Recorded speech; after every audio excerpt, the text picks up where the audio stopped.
आज की हमारी भयावह दास्तान जुड़ी है उत्तराखंड के एक शख्स महेश भंडारी से। महेश जी एक बस ड्राइवर हैं और यह कहानी हम आपको उनके ही नजरिए से सुनाने जा रहे हैं। एक ऐसी कहानी जिसे उन्होंने अपनी आंखों से देखा, अपने वजूद से जिया और जो शायद आज भी उनका पीछा कर रही है। लेकिन दोस्तों, कहानी में डूबने से पहले आपसे एक छोटी सी गुजारिश है। अगर आपने अभी तक हमारे चैनल को सब्सक्राइब नहीं किया है तो जरूर कीजिए। इससे हमारा रिश्ता और मजबूत होगा और आप हर हफ्ते ऐसी ही कहानियों का हिस्सा बन पाएंगे बिना किसी रुकावट के। तो आइए अब खुद को तैयार कर लीजिए उस डर के लिए जिसे सुना नहीं, महसूस किया जाता है। महेश जी की कहानी शुरू होती है अब। मैंने इस स्टीयरिंग को इतने सालों से थामा है कि अब मेरी हथेलियों का आकार ही इसकी मोड़ पर ढल गया है। उंगलियां इसकी खुरदरी, चमड़े की हर सिलवट को पहचानती हैं। डीजल की गंध, जंग और पसीने की बासी महक, ये सब मेरे कपड़ों में ऐसे बस गए हैं जैसे घर की खुशबू। सच कहूं तो ये बस ही मेरा असली घर है, किसी ईंट पत्थर के मकान से कहीं ज्यादा। फिर भी आज की रात कुछ अलग है। मुझे इसे डिपो में खड़ा कर देना चाहिए था, इंजन बंद करके अपने छोटे से कमरे में लौट जाना चाहिए था। उस मैकेनिक की दुकान के ऊपर वाला कमरा जहां बस एक खाट है और 4 दीवारें। लेकिन शेड्यूल में एक आखिरी सफर लिखा था, नाइट रूट। वो रूट जिसे कोई और लेना नहीं चाहता। शायद इसलिए कि मैं कभी शिकायत नहीं करता, शायद इसलिए कि मेरा कोई नहीं है जो घर पर मेरा इंतजार करता हो, या शायद इसलिए कि मेरे लिए असली घर यही सड़कें हैं। लेकिन जब मैंने उस क्लिपबोर्ड पर फीकी स्याही से लिखा देखा, रूट 117 पहाड़ी रास्ता, तो दिल के भीतर किसी बोझ का एहसास हुआ। कई साल हो गए थे उस रास्ते पर गए हुए। बुरा रास्ता है, एक नए ड्राइवर ने बुदबुदाया था जब उसने मुझे साइन करते देखा। उसकी आंखें फौरन कहीं और टिक गईं, जैसे उसने जरूरत से ज्यादा कह दिया हो। बुरा रास्ता, हाँ, कहने का यही आसान तरीका है। डिपो लगभग खाली था जब मैं बस में चढ़ा। ऊपर की ट्यूब लाइटें मरी हुई मक्खियों की तरह भिनभिना रही थीं। छायाएं कोनों में गाढ़ी होकर बैठी थीं। मैकेनिक तक जल्दी घर चले गए थे, अपने ग्रीस से सने औजार वैसे ही फर्श पर बिखरे छोड़कर, मानो हड्डियां बिखरी हों। मैं ड्राइवर की सीट पर आकर बैठ गया। इंजन पिछली दौड़ से अभी भी हल्का गर्म था और टिक टिक कर रहा था। मेरी बस, पुरानी, बदसूरत, मगर मेरी, नंबर 47। इसका पीला रंग इतना फीका हो चुका था कि देखने पर पुरानी सिगरेट की दांतों जैसी परत याद आती थी। एक साइड मिरर पर दरार थी, फिर भी वो टिका हुआ था। सीटें धंसी हुई, कपड़े में नमी और पसीने की सी गंध, और फर्श पर एक जगह ऐसी कि झुक कर देखो तो नीचे दौड़ती सड़क दिखाई दे। लेकिन ये हमेशा चलती थी, हमेशा मुझे वहां तक ले जाती थी जहां मुझे जाना होता। कम से कम अब तक तो यही होता आया था। मैंने स्टार्ट किया। इंजन ने पहले खांसते हुए, फिर गहरी कराह के साथ आखिरकार दहाड़ कर आंखें खोली, जैसे कोई बूढ़ा दरिंदा नींद से जगाया गया हो। कंपन मेरी रीढ़ छड़कर दिल तक पहुंच गया। यही कंपन मेरी धड़कन है, मेरी लोरी, मेरा अभिशाप। जब डिपो से निकला तो रात में नमी तैर रही थी। स्ट्रीट लाइट्स धुंध में पीली, बीमार सी आभा फैला रही थी। शहर सो चुका था, दुकानें बंद, मंदिर की सीढ़ियों पर कुत्ते गोल होकर सोए हुए। एक नशे में धुत आदमी सड़क पार कर रहा था, बाहें फैलाकर, जैसे किसी अदृश्य रस्सी पर चल रहा हो। लेकिन यात्री इंतजार कर रहे थे। यात्री तो हमेशा इंतजार करते हैं। पहले स्टॉप पर कुछ लोग सिकुड़े बैठे थे, कॉलर चढ़ाए, ठंडी हवा से बचते हुए। एक औरत सिर पर कसकर ओढ़ा हुआ शॉल, 2 दफ्तर के बाबू, थके चेहरे जिन पर मोबाइल की नीली रोशनी पड़ रही थी। एक छोटा लड़का, बस्ता इतना बड़ा कि आधा शरीर दब जाए, मगर इतनी रात में वो कहां जा रहा था, मैं क्या जानता। वे चुपचाप चढ़े, मेरी ओर नजर तक नहीं डाली। ठीक है, मुझे आदत है, उनके लिए मैं बस मशीन का हिस्सा हूं। Steering, pedal, engine. बस शहर से निकलकर हाईवे पर मुड़ गई। यही वह पल था जब सड़क बदलने लगी। शहर से दूर यहां सड़क पहाड़ियों में काली रिबन की तरह मरोड़ खाती चली जाती है। न कोई रोशनी, न दुकान, न कोई आवाज, बस इंजन की गुनगुनाहट और कहीं कभी किसी आवारा कुत्ते का भौंकना। दोनों ओर जंगल ऐसे घिर आता है मानो पेड़ आपकी सोच को सुनने के लिए झुक रहे हों। मैं पहले भी चला हूं इस रास्ते पर, इसके मोड़ जानता हूं, इसके अंधे मोड़, वो जगह हैं जहां पक्की सड़क अचानक कंकरीली हो जाती है। जानता हूं वे किनारे भी जहां जरा सी गलती तुम्हें गहरी खाई में धकेल सकती है। लेकिन आज की रात सड़क और भी खाली लग रही थी। न कोई दूसरी हेडलाइट, न हॉर्न, न ट्रकों की घर घराहट। बस मैं और मेरी बस, अंधेरे में ऐसे तैरते हुए जैसे दुनिया से कट कर किसी और जगह पहुंच गए हों। यात्री चुप बैठे थे, बहुत ज्यादा चुप। दफ्तर वाले आदमी अब मोबाइल में फुसफुसा नहीं रहे थे। शॉल वाली औरत ने चेहरा और भी छिपा लिया था। और बस्ते वाला लड़का, वो तो जैसे मोम से ढला हो, चढ़ने के बाद से हिला तक नहीं। मैंने आईने में कई बार देखा, वे सब मौजूद थे। लेकिन कभी कभी, बस कभी कभी मुझे लगा जितने चढ़े थे उससे ज्यादा सिर गिन रहा हूं। मैंने खुद को समझाया, ये बस छायाएं हैं। पहाड़ियों का पहला स्टॉप एक गांव था जिसे मैंने सालों से नहीं देखा था। तब यह जगह जिंदा लगती थी। चाय की दुकानें, चाय वाला पुकारता हुआ, देर तक खुले रहने वाले ठेले। लेकिन आज रात जब बस रुकी तो वह गांव मरघट सा लग रहा था। हर दुकान बंद, न कोई लालटेन, न कोई आवाज, बस इंजन की टिक टिक। जब मैं खाली स्टॉप पर खड़ा था, फिर भी कोई इंतजार कर रहा था। अंधेरे से एक आदमी बाहर आया, लंबा दुबला, कपड़े ढीले ढाले जैसे उसके लिए बने ही ना हो। चेहरे पर चौड़ी टोपी की छाया थी। बिना कुछ कहे बस में चढ़ गया। न मेरी ओर देखा, न टिकट डाला, न सिक्का, बस सीधे पीछे जाकर बैठ गया। आईने में झांका तो कुछ पल को लगा सीट खाली है। फिर बस हिली और वह दिखा, सीधा बैठा, सामने घूरता हुआ। मैंने स्टीयरिंग कसकर पकड़ लिया। तभी पहली बार वह आवाज सुनी, एक ऐसी आवाज जो यहां की नहीं थी। न इंजन, न टायर, न कांच पर थपकता हवा। एक धीमी टक टक टक, जैसे किसी ने नाखून से शीशा बजाया हो। आवाज बस के बीच वाले हिस्से से आ रही थी, जहां खिड़कियां ढीली होकर हिलती रहती थी। मैंने आईने में देखा, मगर वहां सिर्फ स्थिर शरीर थे, धुंधली रोशनी में धुंधले चेहरे। टक टक टक। बस्ते वाले लड़के ने गर्दन घुमाई, आवाज की तरफ देखा, फिर तुरंत चेहरा बस्ते में छुपा लिया, जैसे डर से भाग रहा हो। मैंने गला साफ किया, सीधे बैठो। मेरी आवाज उम्मीद से कहीं ऊंची निकली। कोई हिला नहीं, कोई बोला नहीं, और वह टक टक रुक गई। अभी के लिए मुझे मुड़ जाना चाहिए था। खुद से कहना चाहिए था कि यह रास्ता इसके लायक नहीं।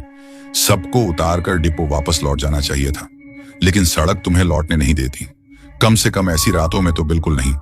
मैंने एक्सेलरेटर दबाया, बस का राह उठी। जंगल ने हमें पूरा निगल लिया। मुझे नहीं पता कब से मैं खुद से बातें करने लगा था। शायद सन्नाटे को दबाने के लिए, शायद खुद को याद दिलाने के लिए कि मैं अभी यहां हूं, जिंदा हूं। लेकिन उस वक्त स्टीयरिंग इतनी कसकर पकड़े हुए कि उंगलियों की हड्डियां मचटकने लगी। मैंने धीरे से कहा, यह बस एक और सफर है, बस एक और सफर। लेकिन भीतर पेट के सबसे गहरे हिस्से में मैं जानता था, यह बस सफर नहीं, यह आखिरी सफर था। सड़क की भी एक आवाज होती है। दिन में वह शोर का मेला होती है, हॉर्न की गूंज, ठेलों की पुकार, बच्चे बस के पीछे भागते हुए हंसी ठिठोली। लेकिन रात में सब कुछ बदल जाता है। रात में सड़क फुसफुसाती है। टायर की सरसराहट ऐसी सुनाई देती है जैसे कोई चेतावनी दे रहा हो। जंगल भी साथ देता है।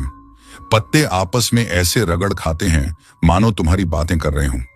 हवा शीशे पर ऐसे थपकती है जैसे भीतर आना चाहती हो। और यात्री जब ऐसे खामोश बैठते हैं तो उनकी सांसें भी उस संगीत का हिस्सा बन जाती हैं। मैं उस धुन का हर सुर जानता था, बरसों से सुनता आया था। लेकिन आज रात उसकी ताल बिगड़ी हुई थी। जैसे जहां झांझ बजनी चाहिए थी वहां ढोल बजा हो, जैसे एक सांस ज्यादा लंबा ठहराव हो। शायद मैंने बहुत रात की ड्यूटियां कर ली थी, शायद धुंध गाड़ी होकर आवाजों के खेल खेल रही थी। लेकिन मन से यह एहसास हट नहीं रहा था, आज सड़क जिंदा है और वह सुन रही है। बस पहाड़ों की ओर चढ़ती गई। हेडलाइट अंधेरे में पतली सुरंगें काटती, इतनी कि अगला टुकड़ा दिखे, मगर कभी इतना नहीं कि आगे छुपा हुआ सच दिखा सके। वहां मोड़ था, खाई थी, या शायद कुछ भी नहीं। मेरी आंखों से ज्यादा भरोसा मेरी मांसपेशियों को था। हाथ खुद ब खुद जान जाते थे कब धीमा करना है, कब मोड़ में झुकना है, कब ठीक समय पर किनारे से खींचना है। रीढ़ हमेशा उसी मोड़ पर झंझना जाती थी जहां सालों पहले एक ट्रक गिरा था। डिपो में आज भी उस हादसे की फुसफुसाहट होती थी। कहते थे ड्राइवर की लाश कभी नहीं मिली। कहते थे उसका हॉर्न अब भी धुंधली रातों में गूंजता है। मैं खुद को समझाता था ये सब बस कहानियां हैं। लेकिन फिर भी उस मोड़ से गुजरते हुए मैंने हॉर्न दबाया। एक बार, फिर दो बार। आवाज धुंध ने निगल ली और फिर बहुत हल्के से मुझे लगा किसी और हॉर्न ने जवाब दिया। मेरी नजर फौरन आईने पर गई। यात्री जस के तस बैठे थे। दफ्तर वाले अब ऊँघ रहे थे, सिर अजीब अजीब कोण पर झुके हुए। शॉल वाली औरत ने चेहरा अब भी छिपा रखा था। बस्ता पकड़े लड़का उसे ऐसे थामे था जैसे वही उसे जमीन से बांधे हुए हैं। और पीछे टोपी वाला आदमी सीधा अकड़ा हुआ, बहुत ज्यादा सीधा, जैसे कोई पुतला कुर्सी पर टिकाया हो। छायाएं इतनी गहरी थीं कि साफ नहीं दिख रहा था, लेकिन एक पल को लगा वह सामने नहीं मेरी ओर मुड़ा है। और उसका चेहरा सिर्फ अंधेरा। मैंने पलक झपकाई, फिर देखा वह सामने ही बैठा था। स्टीयरिंग मैंने और कस लिया। शहर के बाद पहला असली स्टॉप सड़क किनारे का एक ढाबा था। मुझे अच्छी तरह याद था, तेज रोशनी, गरम तेल में छनती पराठों की महक, चाय की खुशबू जो भूख न होने पर भी पेट में गुड़गुड़ाहट करवा दे। लेकिन जब बस वहां रुकी तो ढाबा गायब था। ढांचा मौजूद था, हाँ, मगर अंधेरे में डूबा हुआ। शटर गिरे हुए, बोर्ड बीच से टूटा, आधे अक्षर तार से लटकते हुए। बाहर की बेंचें उल्टी पड़ी थीं, एक बीच से फटी हुई, जैसे किसी ने कुल्हाड़ी मारी हो। मैंने इंजन चालू रखा और दरवाजा आधा खोला। आमतौर पर इस समय कोई ना कोई चाय वाला दौड़ कर आता, लेकिन यहां की खामोशी इतनी भारी थी कि सीने पर हाथ रखे जैसे दबा रही हो। शॉल वाली औरत ने पहली बार चेहरा उठाया, बस इतना कि उसके होंठ दिखाई दिए। वे हिले, एक फुसफुसाहट, इतनी धीमी कि मैं सुन नहीं पाया। फिर उसने शॉल और कसकर खींच ली और सिर झुका लिया। बस्ते वाला लड़का सिसक पड़ा। मैंने बिना उतरे दरवाजा बंद कर दिया।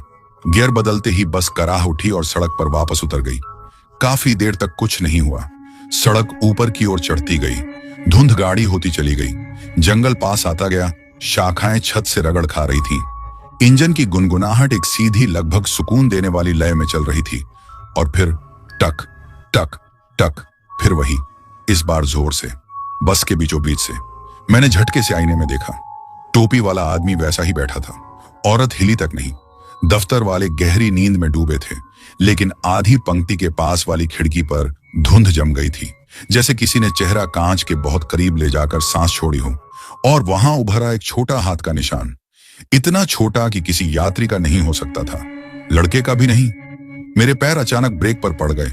बस झटके से कांपी, टायर भीगी डामर पर चीख उठे। दफ्तर वाले गालियां और बकते हुए जाग उठे।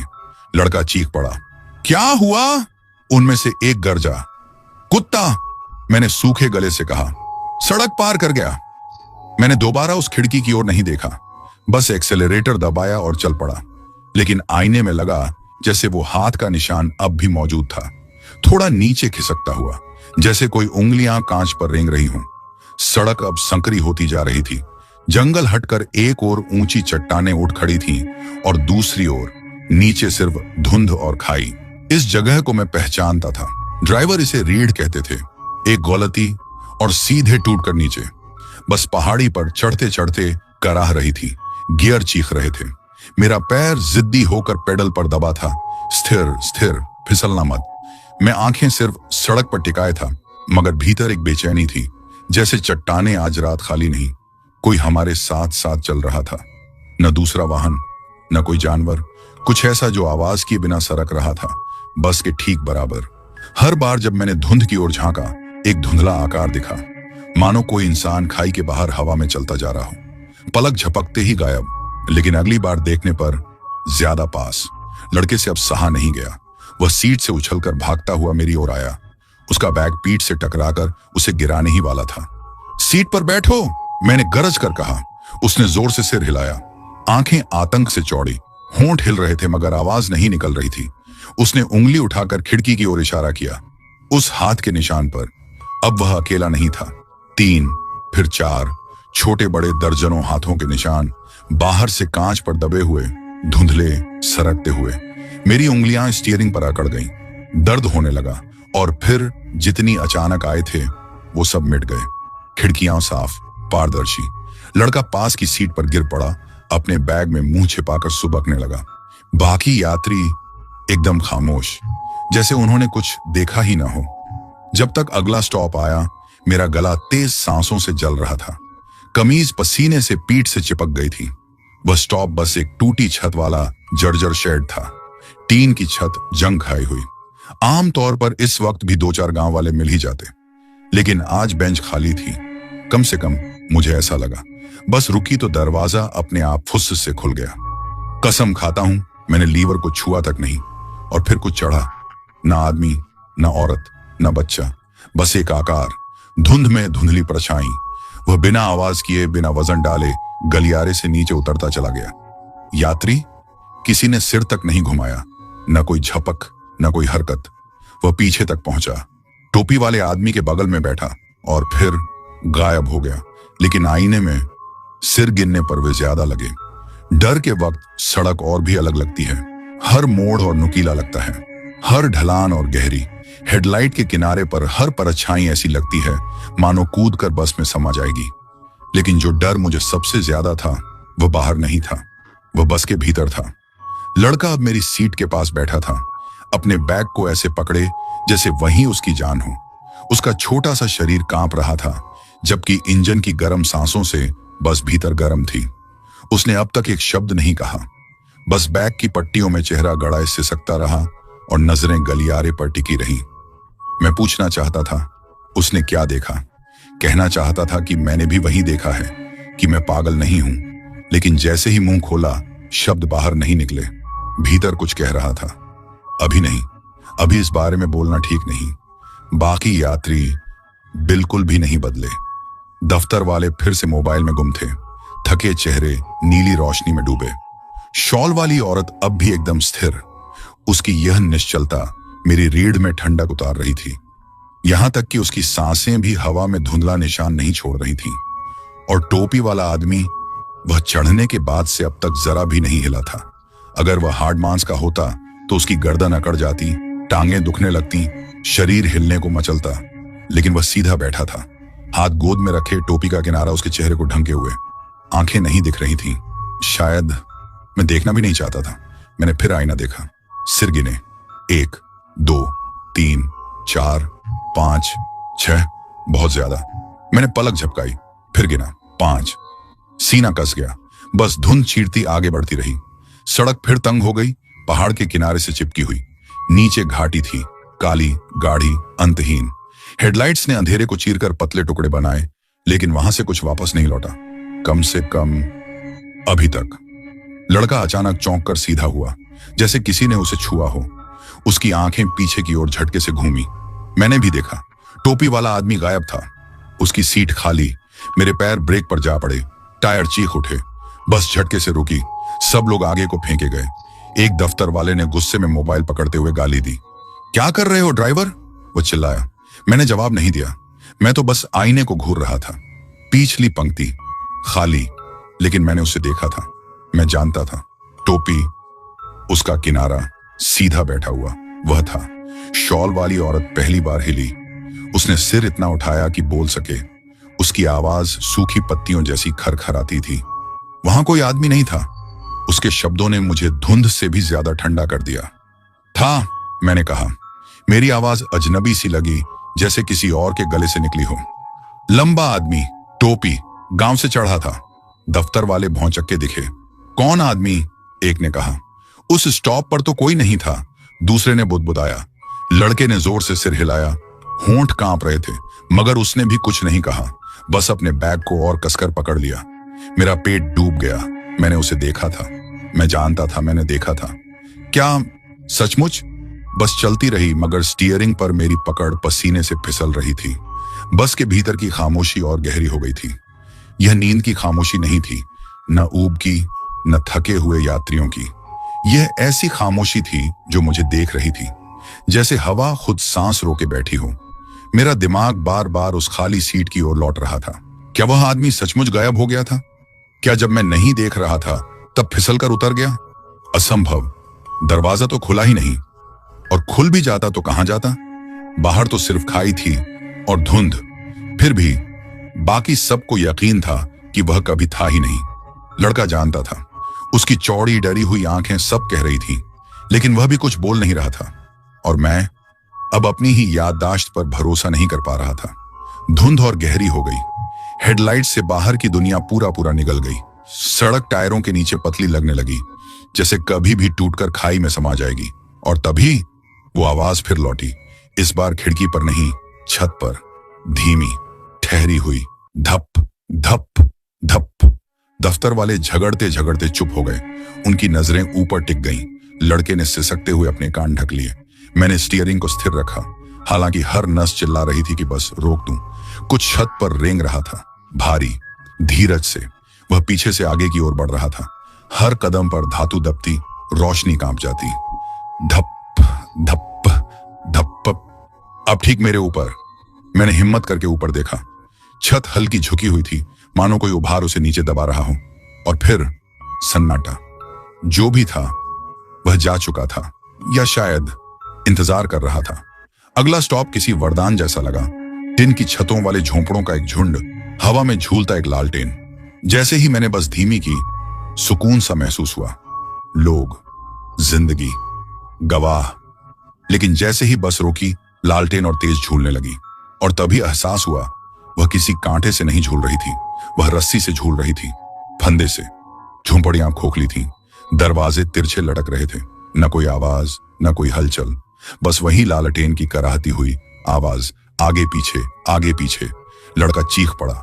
दफ्तर के आदमी गालियां देने लगे और शॉल ओढ़ी औरत, वह हंसी, धीमे, सूखे स्वर में, जैसे हड्डियां आपस में टकरा रही हूं। मैंने दरवाजा पटक कर बंद किया और एक्सेलरेटर दबा दिया। बस गरजती हुई रात को चीरती चली गई, उस भूतिया गांव से भागती हुई। सड़क अब और भी संकरी होकर पहाड़ों के भीतर उतर रही थी। मेरा सीना सांसों से जल रहा था। स्टीयरिंग पकड़ते पकड़ते उंगलियां दुखने लगी थीं। और तभी कुछ हिला। आईने में देखा, खाली पिछली सीट से एक आकृति उठ रही थी, लंबी, दुबली, चेहरे पर झुकी हुई टोपी की चौड़ी किनारी।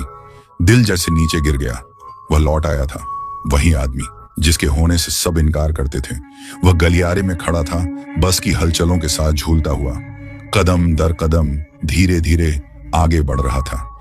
किसी ने ध्यान नहीं दिया, न दफ्तर वाले, न वह औरत।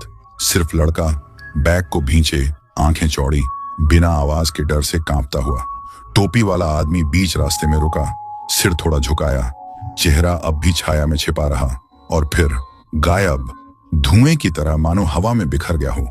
मैंने जोर से ब्रेक मारे, बस चीखती हुई रुक गई। सवारियां चिल्लाईं। मैं पलट कर चिल्लाया, तुम लोगों ने देखा? देखा ना, अभी तो यहीं सामने चलता हुआ। दफ्तर वाले घूरने लगे। किसे देखा? एक ने गुस्से में कहा। यहां कोई नहीं है, दूसरा बड़बड़ाया, फोन जेब में डालते हुए। शॉल वाली औरत बस मुस्कुराई, होंठ फीके, लगभग सफेद। और लड़का, वह बैग में चेहरा छुपाकर सिसक पड़ा। मैंने शीशे में फिर गिनती की, 1 2 3 4 4। एक कम। कोई सवारी गायब थी, पर मुझे याद ही नहीं कि कौन। सड़क घाटी में उतर रही थी और घंटों बाद पहली बार दूर रोशनियां दिखी, छोटी छोटी सुनहरी बिंदुओं जैसी, मानो जमीन पर सितारे बिखरे हों। जिंदगी के निशान। लोग जग रहे हैं, खाना बना रहे हैं, बातें कर रहे हैं। छाती थोड़ी ढीली हुई। सभ्यता, पनाह, सबूत कि मैं किसी भटकी हुई दुनिया में नहीं चला आया। लड़का हल्का सा हिला, लाल आंखों में चमक लौटी। बैग पर उसकी पकड़ जरा ढीली हुई। दफ्तर वाले भी सीधा होकर बैठे, चेहरे पर थोड़ी राहत। बस शॉल वाली औरत ही स्थिर रही, मानो उसे पहले से ही पता हो आगे क्या है। हम आधी रात के बाद गांव में दाखिल हुए। गांव जिंदा दिख रहा था। खुली खिड़कियों वाली दुकानें, नाई झाड़ू लगाता हुआ, दर्जन औरत कपड़ा तह करती हुई, चूल्हों से उठता धुआं, हवा में खाने और लकड़ी की खुशबू। बच्चे मिट्टी में क्रिकेट खेल रहे थे। उनकी हंसी रात को चीर रही थी। कई घंटों में पहली बार बस हल्की लगी। दफ्तर वाले चाय की बातें करने लगे। लड़के ने फुसफुसाकर कहा, आखिरकार। मैंने बस धीमी की। टूटी हुई टिन की छत वाला स्टॉप सामने था। 5-6 लोग इंतजार कर रहे थे। बस रुकी तो उन्होंने हाथ हिलाया। मैंने दरवाजा खोला, वे चढ़े। कम से कम ऐसा लगा।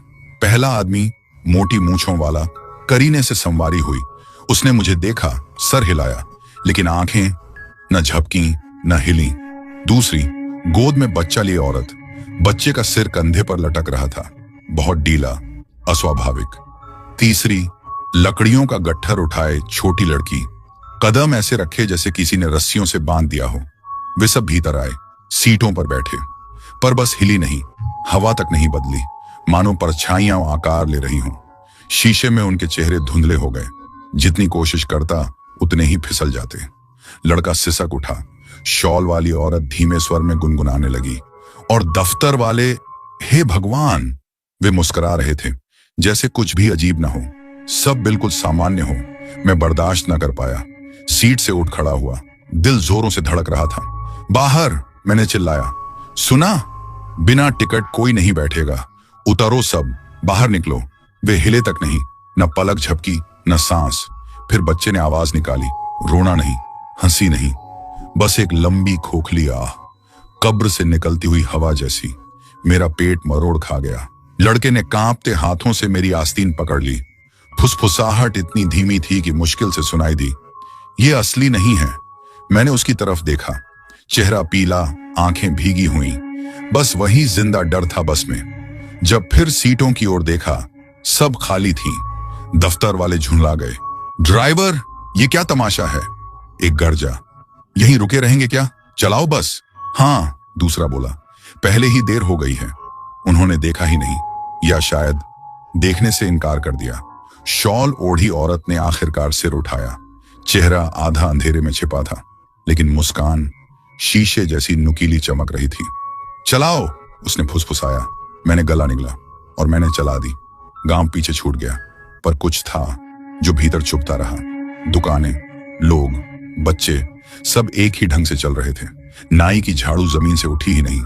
दर्जिन के कपड़े की तह कभी पहले कोने से आगे नहीं बढ़ी। बच्चों का बल्ला कभी गेंद को छू ही नहीं पाया। बस चक्र, दोहराव, जैसे टूटी रील पर अटकी हुई नाटक की परछाई। और फिर जब मैंने आखिरी बार शीशे में झांका, गांव गायब था। न रोशनी, न झोंपड़ी, न धुआं, सिर्फ जंगल।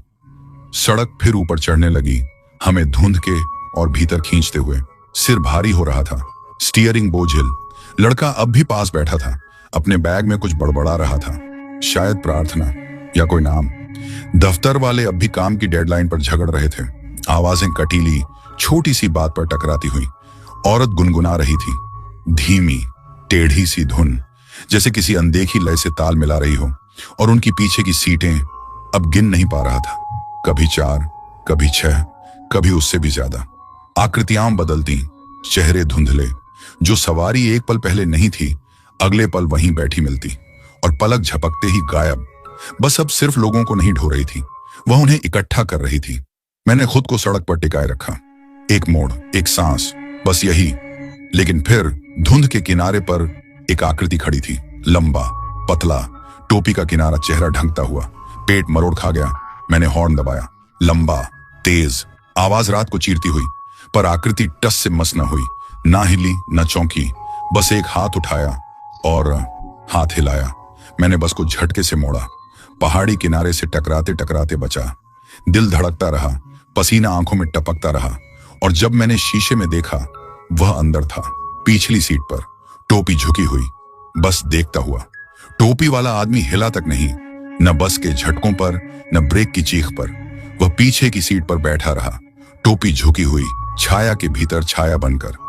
लेकिन उसमें अब कुछ बदल गया था। वह अकेला नहीं था, अब उसके पास एक औरत बैठी थी। मुझे याद नहीं कि वह कब छड़ी, याद नहीं कि बस कब रुकी, पर वह वहीं थी। चांदनी जैसी सफेद त्वचा, कंधों पर गीली रस्सी सी लटकी बालों की लटें। वह झुककर उसके कान की जगह पर किसी अंधेरे में फुसफुसा रही थी। लड़के ने भी उसे देखा। उसने मेरी बांह पकड़ ली, नाखून मेरी आस्तीन में धंसा दिए। होंठ हिले, पर आवाज नहीं निकली। डर ने उसकी जुबान छीन ली थी। दफ्तर वाले ध्यान ही नहीं दे रहे थे, वे अपने फोन पर किसी बात पर हंस रहे थे। शॉल वाली औरत लोरी गुनगुना रही थी, ऐसी धुन जो इस दुनिया की नहीं हो सकती थी। और मैं फिर से सिर गिन रहा था। 1, 2, 3, 4, 5, 6, 7, बहुत ज्यादा। मैंने सड़क पर नजरें जमाए रखी, मगर शीशा खींच रहा था। नई औरत अब गलियारे के पार झुक रही थी। उसका हाथ एक दफ्तर वाले के कंधे से छू गया। उसने कोई प्रतिक्रिया नहीं दी, हिला तक नहीं। उसकी उंगलियां ठहरी रहीं, लंबी, हड्डियों जैसी सफेद, नाखून काले। और फिर धीरे धीरे उसने उनकी गर्दन पकड़ ली। मैंने जोर से ब्रेक मारा, बस सड़क पर चीखती हुई रुकी। सब आगे को फेंके गए। दफ्तर वाले गालियां बकने लगे। लड़का चीख पड़ा, और जब मैंने फिर पीछे देखा, वह गायब थी, जिस आदमी को उसने छुआ था वह गर्दन सहलाता बोला, मच्छर। लेकिन मुझे पता था वहां कुछ था। बाहर जंगल और घना हो गया। डालियां छत पर पंजों सी खरोंच रही थी। धुंध टूटी खिड़की से भीतर घुसकर सवारियों के पैरों में लिपट रही थी। लड़का करीब झुककर आखिरकार फुसफुसाया, ये लोग इंसान नहीं हैं। उसकी आवाज कांप रही थी। ये इंतजार कर रहे हैं। किसका? मैंने पूछा। उसकी आंखें धुंधली रोशनी में चमक उठी, भीगी हुई। तुम्हारा। मैं रुक जाना चाहता था, बस रोक देना चाहता था। दरवाजे खोलकर भाग जाना चाहता था जब तक सांसें टूट न जाएं, लेकिन स्टीयरिंग ने मुझे पकड़ रखा था। हाथ जकड़े हुए, पांव पेडल पर जमे हुए। बस अब खुद चल रही थी, मुझे घसीटते हुए पहाड़ों के ओर भीतर। और सवारियां बढ़ रही थीं। हर बार पलक झपकते ही नई शक्लें, औरतें, बच्चे, आदमी, चेहरे धुंधले, चमड़ी पीली, कपड़े गीले, किसी दाग से भीगे जो कभी सूखता नहीं था। वे सीटें भरते जा रहे थे, फुसफुसाते, हिलते डुलते, उनकी सांसें खिड़कियों पर ठंडी धुंध छोड़ती हुई। बस वही लड़का असली लग रहा था, सिर्फ वही। और टोपी वाला आदमी सबसे पीछे, हमेशा टोपी वाला आदमी। बस की घर्राहट अब गहरी गुर्राहट में बदल गई। रोशनी टिमटिमाई, रफ्तार बढ़ती चली गई। हालांकि मैंने एक्सेलरेटर को छुआ तक नहीं था। लड़के ने फिर मेरा हाथ पकड़ लिया। हमें रुकना होगा, वह चीखा। हमें उतरना होगा। लेकिन जब मैंने दरवाजे की लीवर की ओर देखा, वह गायब थी। जहां होना चाहिए था वहां अब बस चिकनी धातु थी, बस खुद को बंद कर रही थी। सवारियां झुककर और करीब आ गईं। उनकी फुसफुसाहट तेज होकर एक भयानक कोरस में बदल गई। और फिर टोपी वाला आदमी हिला। वह खड़ा हो गया। उसका शरीर असंभव ऊंचाई तक फैल गया। टोपी छत से छूने लगी। धीरे धीरे उसका सिर मेरी ओर मुड़ा। उसका चेहरा अब दिखना चाहिए था, लेकिन वहां कुछ नहीं था। न मुंह, न नाक, न आंखें, बस अंधेरा। उसने हाथ उठाया और मेरी ओर इशारा किया, और उसी पल हर यात्री चुप हो गया। लड़का चीख पड़ा। इंजन गरजा, हेडलाइट्स चमकी, फिर बुझ गईं। हम अंधेरे में धंस गए। बस नहीं रुकी, हेडलाइट्स के बिना, मेरे हाथों के बिना। वह खुद दौड़ती रही, अंधेरे को चीरते हुए। मुझे दोनों ओर खाई का एहसास हो रहा था। नीचे फैला खालीपन, किनारे से रगड़ खाती हुई डालियां। फिर भी पहिए नहीं फिसले। टोपी वाला आदमी गलियारे में खड़ा था। उसकी उंगली अब भी मेरी ओर तनी हुई थी। बाकी यात्री आगे झुक रहे थे, फुसफुसाते हुए, ठंडे हाथ बढ़ाते हुए। लड़का मुझसे चिपक गया, रोता हुआ। उन्हें तुम्हें मत लेने देना। उसकी आवाज ने कुछ तोड़ दिया मेरे भीतर। मैं सिर्फ ड्राइवर नहीं था, कोई फंसा हुआ शिकार नहीं। यह मेरी बस थी, मेरा पहिया, मेरी सड़क। अगर यह मेरी आखिरी सवारी थी तो इसका अंत मैं तय करूंगा। मैंने स्टीयरिंग झटका। बस चीख उठी, धातु फटने लगी। टायर रगड़ खाते चिल्लाए। सवारियां दानवी आवाजों में चिल्लाईं। लड़का अपने बैग से चिपटा रहा। उसका छोटा शरीर मुझसे टकराया, और सामने धुंध के बीच मैंने देखा खाई का किनारा, एक अंत, एक रास्ता। टोपी वाला आदमी झपटा। उसकी बांह छाया की रस्सी सी खींचती हुई मेरी ओर बढ़ी। टोपी आखिरकार पीछे झुकी। नीचे जो था वह दिखा, चेहरा नहीं, एक शून्य, एक ऐसा मुंह जिसका कोई अंत नहीं। और उसी से निकल रही थीं वे सारी आवाजें जो मैंने रात भर सुनी थी। ठक ठक, फुसफुसाहटें, सड़क की घर्राहट, सब कुछ एक चीख में बदलकर। मैंने एक्सेलरेटर को पूरी ताकत से दबा दिया। बस गरज उठी, मानो मरते हुए दैत्य की आखिरी तड़प हो। खाई मेरी ओर दौड़ती चली आई।